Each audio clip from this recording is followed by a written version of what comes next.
What is good, guys? Charles from Team COG coming to you guys here with a episode of the marvelous misadventures of a Crusader. So for those who don't know, this series we practically picked an interesting deck at locals that one of my good old Crusaders is piloting, and we follow it throughout the entire local experience. And believe it or not, we have Utopia on the left, and my friend Shane is piloting that, going against Salmon Great. He totally despises salads. I don't blame him at all. Salads are it plagues our locals. We used to just have one truly devoted player. Now we have more than one. Probably three, to be honest with you, if you count them all together. But other than that, my friend, I did not see if he won the dice roll or not, but he's just going to be, Salad's just going to be going first, doing what they do best. But we're going to see the wheelchair cat proccing off Exceed becoming a dweller, which is very interesting. That it would become dweller. His hand must not be that great. My man Shane here reading Pot of Desires, the Neg 9.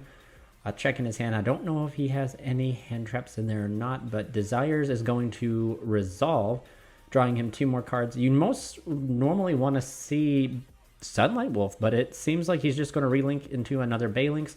He must not have opened any extenders, which is really interesting. The Utopia player, my man Shane, he's going to start out with reinforcements of the army, which is probably going to grab him, I guess, one of the sages would be my guess, maybe Ascendant. No, Zubaba Rancho Gaga Coat is going to find its way to my man Shane's hand, and it looks like he has Coat,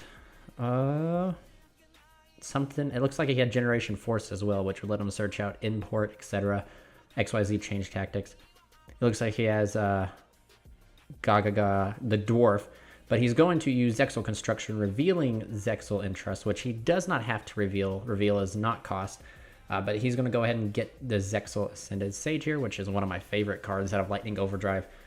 So difference between these Zexal or these Utopia builds is my list is kind of, supposed to go first. And his is made or geared more towards going second, trying to capitalize on the Dragonic Utopia Dragonic Ray or whatever it is. But we're going to see the special summon of Ascended, and then followed up by the Armed Sage, which is going to be overlaid into, if I was a guessing man, like I have the deck myself, would be Double or Nothing, and it is Double or Nothing. Running a little bit behind here, he's just explaining the effects of what the Sages are going to give to this Utopia. But he's going to respond with Rage, which is very interesting. I do believe Rage targets, if I remain, or yeah, this is Rage. I believe Rage targets, so if I remember correctly, he could potentially chain the double, go into another Utopia, still get the searches off of the Sages. So we're just going to, he's just explaining that on summon these effects happen, so it'd be like 1, 2, chain link 3 would be Rage, and then but he's even going to chain, so it must not target then for him to not want to chain the Utopia Devil, which means, so he's just going to grab Rank Up Magic Zexal Force and a Zexal Weapon, which I believe he is playing the Tornado Bringer, I think, and then like one of the others, which is, I think so he grabs Tornado Bringer or Tornado Blade, whatever it is, which is going to be off of that one summon. He still hasn't normal summoned, which is really interesting. So he's going to normal summon Utopia, Onomatopoeia, which is going to special out the Gaga, and then we're going to see another overlay into a normal Utopia, maybe? I mean, it is a Utopia deck. But yep, so Utopia, which we're going to activate Generation Force here. He sadly didn't have the opportunity to activate it under the double, which is very interesting. I apologize to you guys if I'm suffering from allergies this year, so if there's any sort of like cough or any sort of like weird cut in the audio, that's probably why. But we're going to see the grabbing of XYZ Import off of that Generation Force. Very interesting why he didn't go for Change Tactics. I believe Change Tactics here would be probably the best bet to go ahead and climb up the Utopia ladder, go straight into get a draw 3, draw 4, but he's just going to go ahead and Zexal Force right on top of the Dragonic, and then he's going to target the Dragonic with the Tornado Bringer, and that's going to be able to equip the Pegasus, twin Pegasus, I believe, from the deck to it, giving the Utopic Ray a non-activating on-resolution monster negate, which is really good. So there we go. The Pegasus touches down along with Utopia Ray. Utopia Ray actually has like a pretty decent other effect. It can detach and target cards on the field up to the number of Zexal weapons and then negate their effects. Now, if that was a quick effect, that would be straight busted. But Konami, in their all-inspiring wisdom, decided not to. And the reason I say he should have gone for change tactics is because he would have been able to draw 3, 4, 5 cards because he has the rank up in hand, so he could draw off the rank up as well. But we're going to see that the Utopia Ray is gaining, I think, 2,000, so it's 2045 right now. Unless there's something that's giving him like double battle damage or something that's making Utopia even bigger than I know of.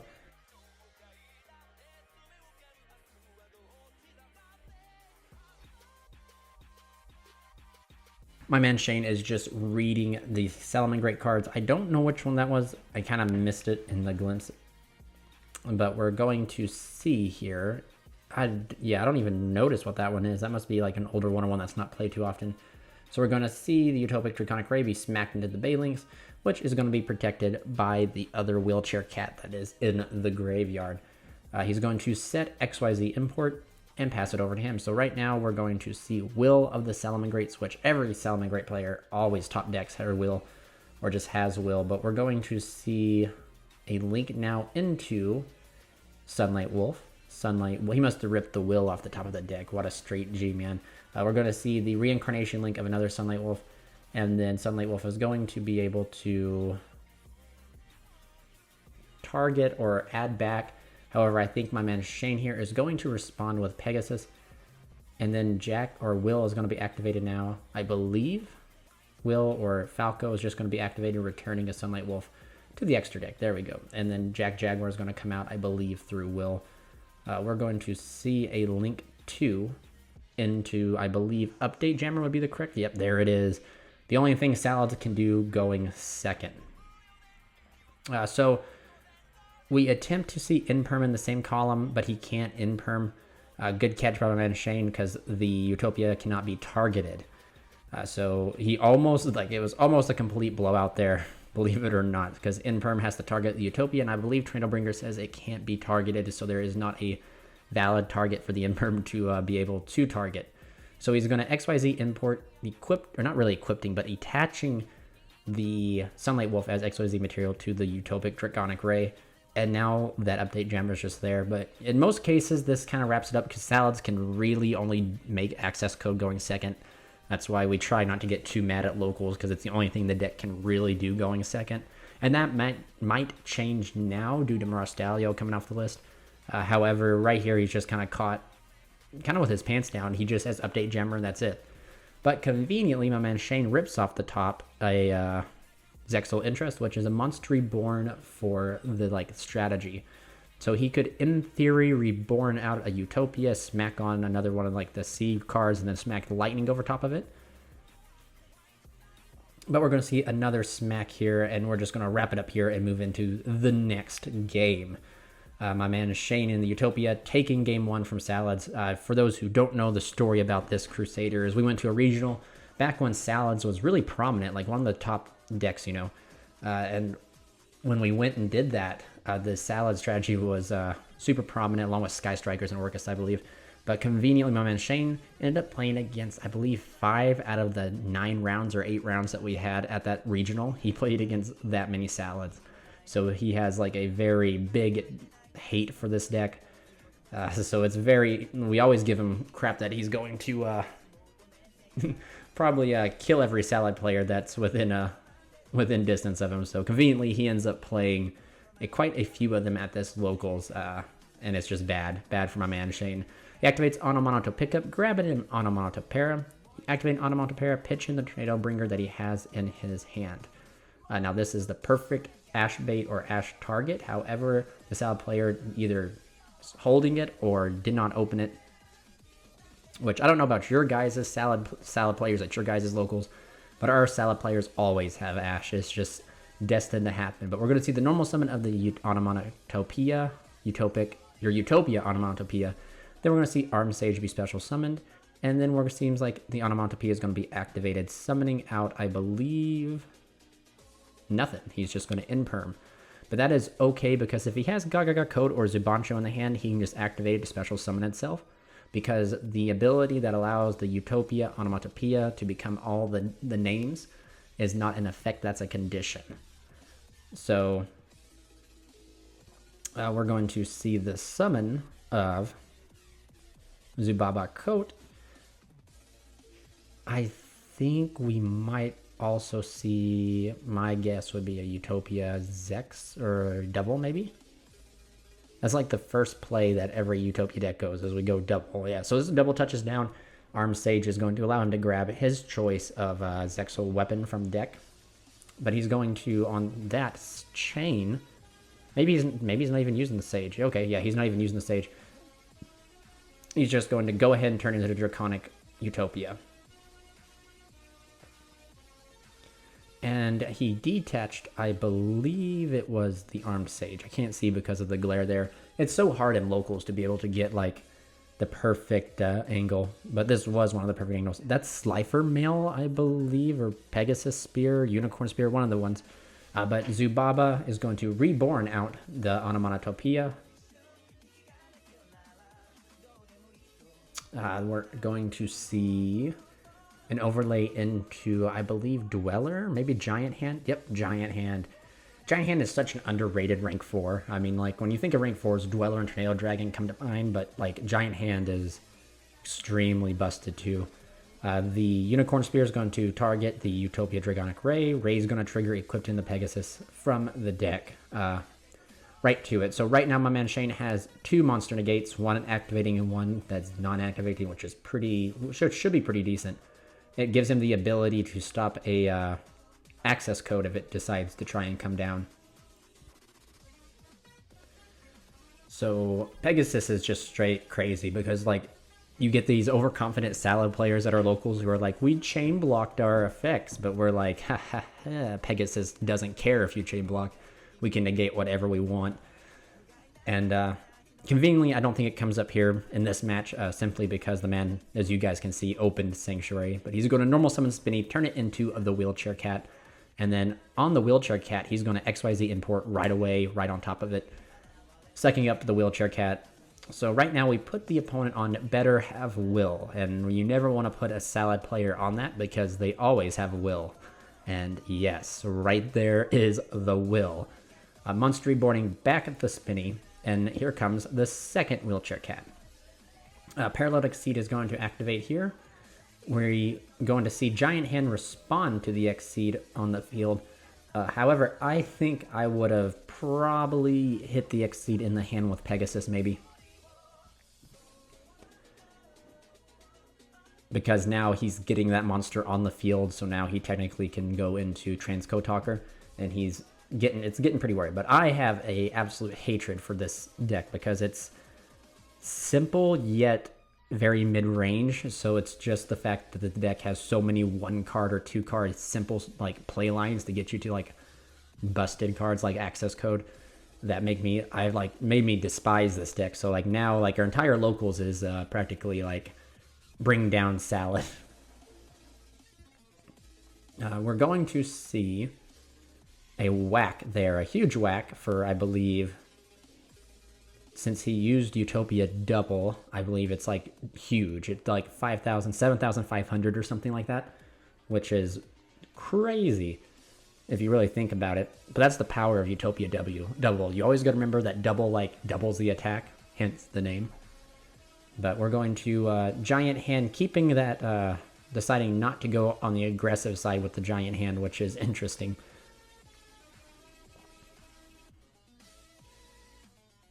Oh, see, I'm seeing a misplay here. He could have probably... No, not really. He could have made a huge Zeus here if he wanted to. I know he's on Zeus. I'm not playing Zeus, but I know he's on Zeus. So we're going to see the detach of the Draconic Utopia. And then, oh, he's not using that effect. He's detaching for Time Thief Winder, which is a pretty cool extender. Allows you to put those material engrave that you want engrave. that sometimes you just can't get in the grave, if that makes sense. Especially if you're going first with the Dragonic Onomatopoeia, or the Dragonic Utopia. God, all these names are just mind-boggling. We're going to see another overlay here for Dweller. And now he's deciding to go on the aggressive with the Ray, smacking into the Exceed. We're going to see the 2000 Giant Hand attacking into the Spinny, saving it with Baylinks. Dweller going to smack into the Spinny, whatever you want to call it. And now, like I said, like right here, it looks like he's wrapping it up. So Salad retreating, a mini defeat. My man Shane giving 2-0 to a Salad player. So it's a good start to this marvelous misadventure of a Crusader during his local experience.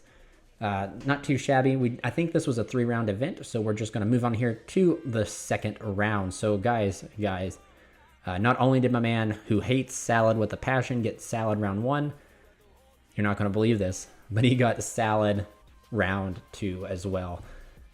Just straight bad luck for my man Shane, who's playing one of his favorite decks, which, you know, this deck is 100% not at full power. That's one thing that Konami that irritates me, is that Konami released all this Utopia stuff, and it's like, here, have like a watered down version of the deck until we decide to give you your busted stuff. But as you guys can see, another Salad player, round 2, normal summoning the Foxy, linking right away into Salamangreat Wheelchair Cat.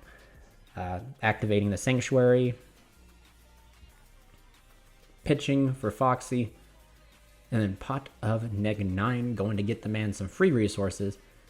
It looks like he banished an Ash, so that means that's one less Ash my friend Shane has to worry about.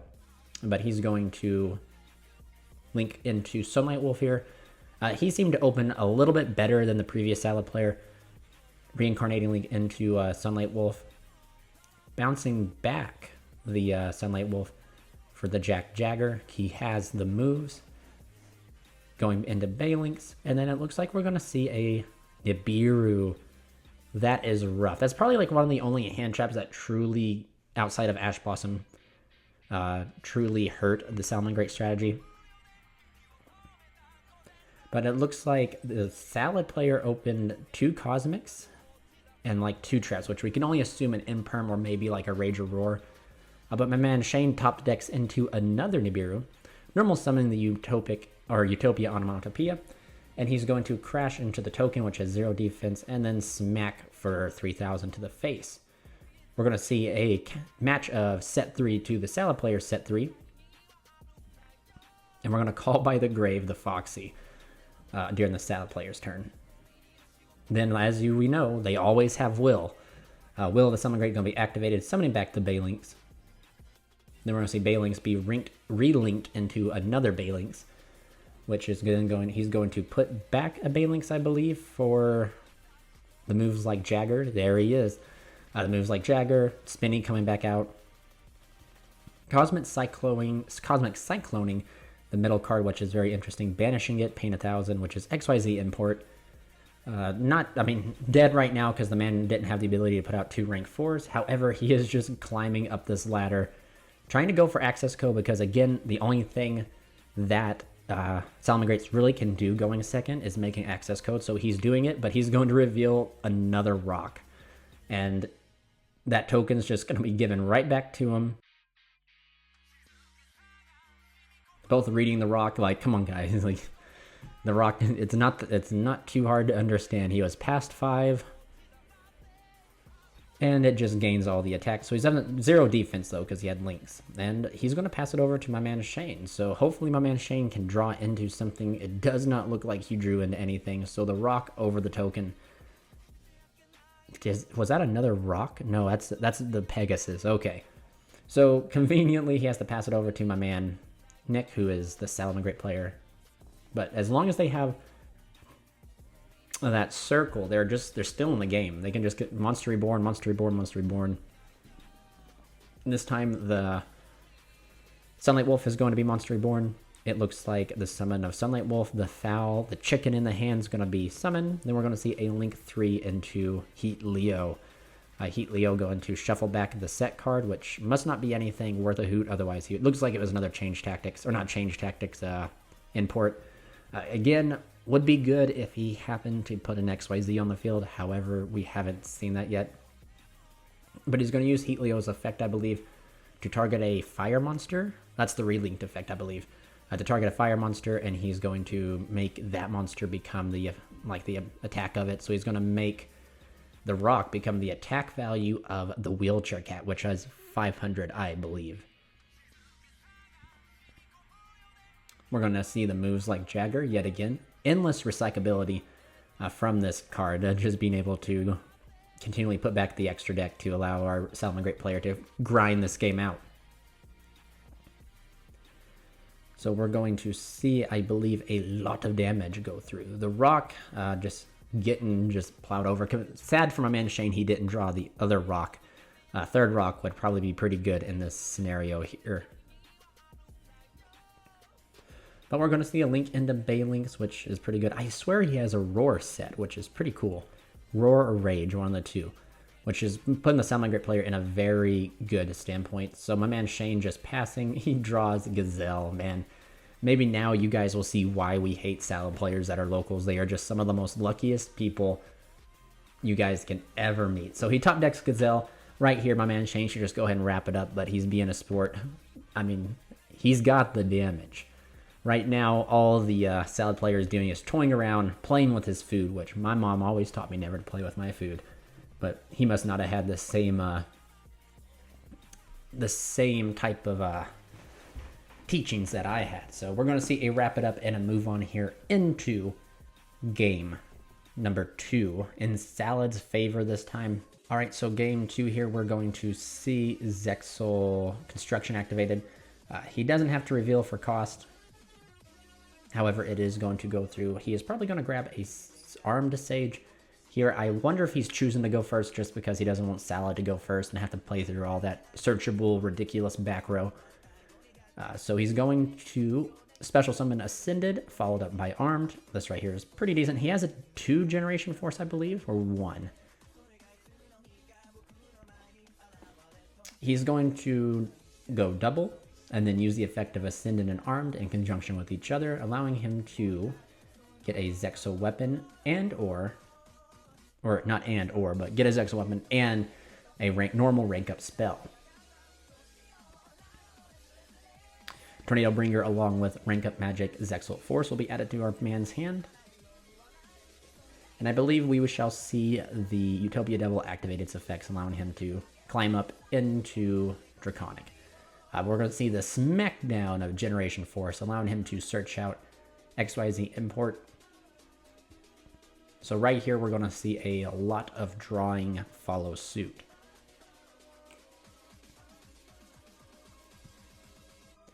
Import's going to be activated, and we are going to, I wonder if he's going to decide to activate, he is, okay. He activates Double or Nothing to, Utopia Double to add Double or Nothing, which is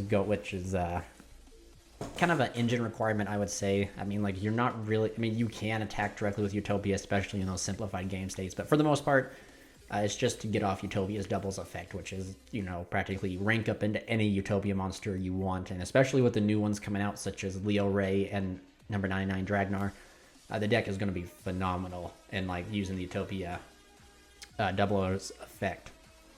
The pay 500 of Change Tactics to draw a card because the Utopia was summoned, which is really good at 2. I think he drew into another Change Tactics. You're always going to draw into a Change Tactics off of a Change Tactics.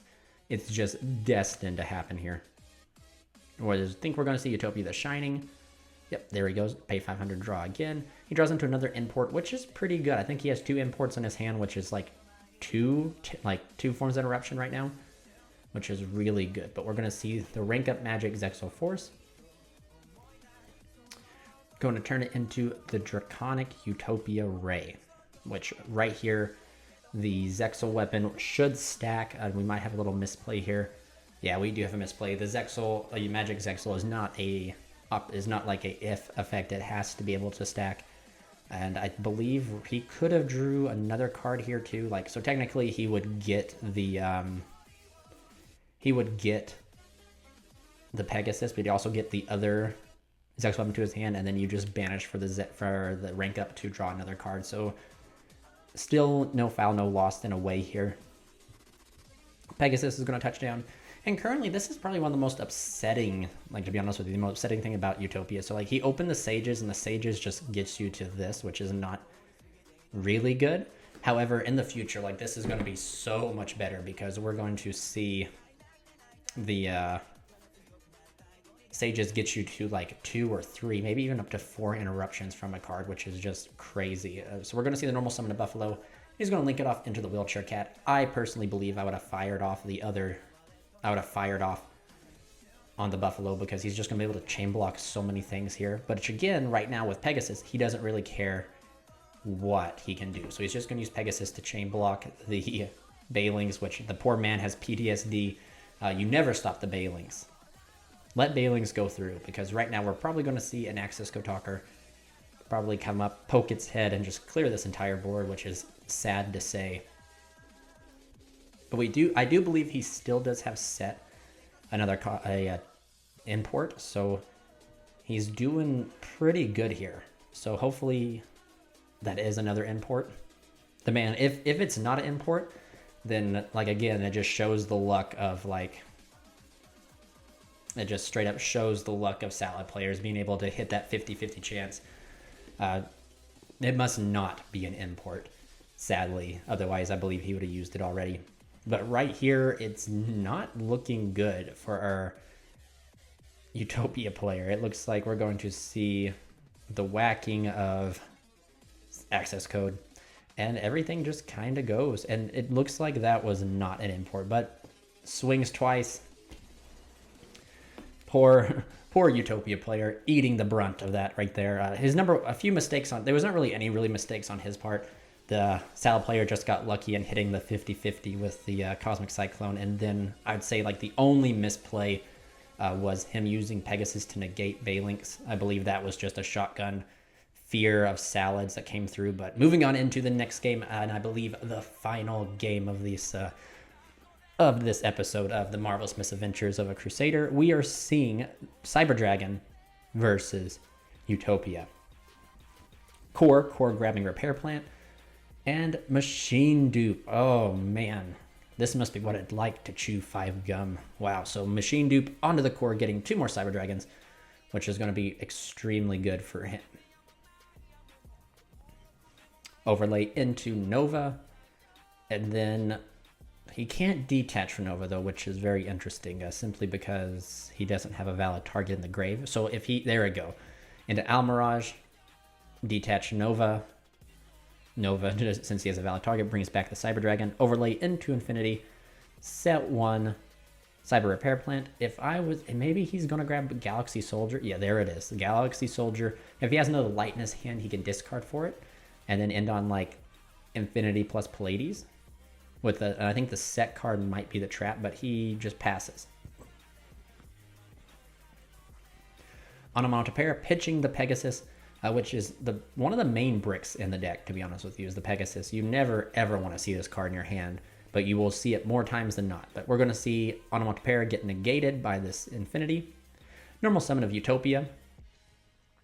Onomatopoeia, special summon of the Armed Sage, because he controls 1 level 4. And we're going to see an overlay here into, if I was a guessing man, Utopia double. And there is the trap there. He's going to be able to see this. Oh, he didn't even go into double. Oh man. So I believe this trap card targets, and if he would have, like, oh, he just wraps it up here, poor guy. So I believe the trap card targets. If he would have gone into double, he would have been able to dodge that. And I think he realizes that, so that's why he scoops it up real early. Wow, very interesting. And that is going to allow him to grab Cyber Emergency, which he must have already opened Repair Plant. If he didn't grab Repair Plant, he's just going to fire off Cyber Emergency. Grabbing Hertz, my guess is Cyber. Yeah, there we go. We're going to see Galaxy Soldier pitching the Hertz. Soldier going to grab Soldier. Hertz going to grab a normal Cyber Dragon here. Pitching Cyber Dragon to summon out the Galaxy Soldier into Nova. Very similar to last time. Detach, summon back. And we're going to see the Rock right here. So with this happening here, the Nova, I believe, will proc off here and summon out one of his, any Cyber Dragon Fusion, I believe? I might be wrong. Which is going to be, I believe, just the big 20 or 4200 big giant fusion that is just a vanilla at this point. But it does put the Utopia, it allows, like, I don't know, it's weird. It means that if he's going to be able to counter beat over the rock if, like, the Utopia player did not open too well. But it'll just see it here. That's Cyber Twin Dragon, I believe. And thank goodness Cyber Dragon doesn't have, like, a better card that they could summon off of it. If they, like, they have that, like, that big, huge fusion that I think has, like, some sort of protection effect, I would rather summon that. But I think that this is just a more aggressive card. It puts the Utopia player on better have something to get rid of the, better have something to get rid of this card, otherwise it's just going to beat you down. Zexal Construction will be activated, revealing another Zexal Construction in his hand. The Zexal Construction is going to add him, I believe, Armed Sage here. No, Ascended, I would bet. No, oh no, the Rock is going to conflict with both of these Sages, actually. He could normal summon a Sage, which I guess wouldn't be too big. That might be too bad. So he ain't even going after his Sage. He's just going to grab Rank Up Magic Zexal Force, which is one of the beautiful things about Zexal Construction, is it searches out so many things. We're going to see the normal summon of the Utopia on Utopia. I would have probably tried to activate the effect here, but he just goes right into, I believe, Utopia.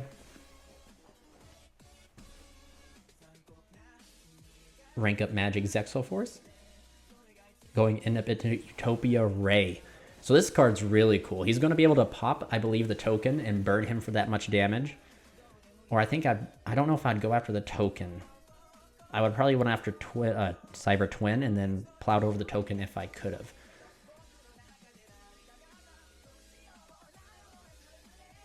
Cyber Twin must not be as big as I thought it was.